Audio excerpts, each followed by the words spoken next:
Ponekad trebate raditi rezove i stvarati nepravilne oblike.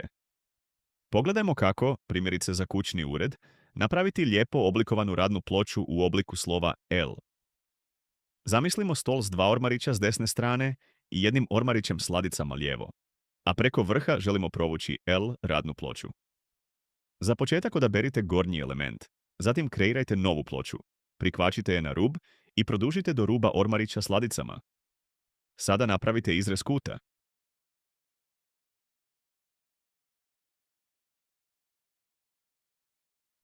Uđite u Edit Mode da definirate dimenzije izreza, prebacite se na odabir ploha, Face Mode, odaberite plohu i pritisnite G pa X-pray za pomicanje po osi X.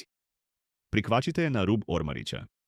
Dok je ploha još odabrana, napravite prepust od 1 cm. Pritisnite G, zatim ili i upišite 10. U načinu pomicanja zadana jedinica je milimetar. Možete upisati -10 ili 10 pa minus. Učinak je isti, mijenja se samo smjer. Ponovite postupak i na ostalim rubovima kako bismo imali ujednačen prepust. Zatim obrišite stare kote i dodajte nove za pripremu za CNC.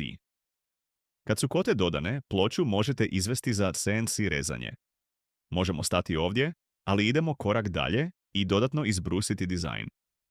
Vratite se u Edit Mode, prebacite se na odabir bridova, odaberite brid i alat Bevel. Za obljenje, zaokružite ga.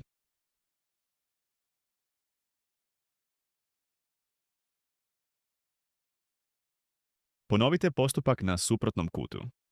Sada imamo L radnu ploču s glatko zaobljenim kutevima i puno uglađenijim dizajnom.